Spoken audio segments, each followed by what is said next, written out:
On the budget-priced indie spectrum, we've seen some interesting takes, with some games proving that you can still do some impressive things without the need for big budgets and development teams.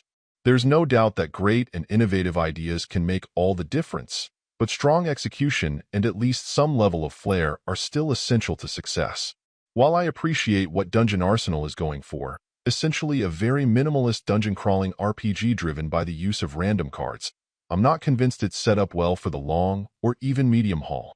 In many regards, it plays a bit like a deck-building roguelike, just that instead of choosing or receiving cards that you'll try to build up an effective deck with, what you have to work with will almost constantly be in flux.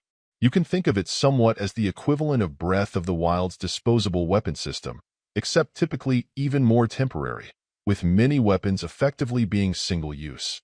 Every time you enter a new floor, only 5 of the cards on it will be selectable, with you pretty well constantly throwing your hopes to the RNG gods that they'll be kind to you, revealing weapons or other useful supplies, and not a string of enemies. Sometimes, when you quickly reveal the steps to the next level, it may be most wise to simply take the hint and move on. But of course, you could then be missing opportunities for helpful gear or gold to help you stock up with later. I suppose this system works well enough and keeps every run feeling a bit more tense, but it's also pretty frustrating. Sure, there's absolutely an element of skill where you'll need to make smart decisions, but there's also no mistaking the huge part luck has to play in your ultimate success or utter failure.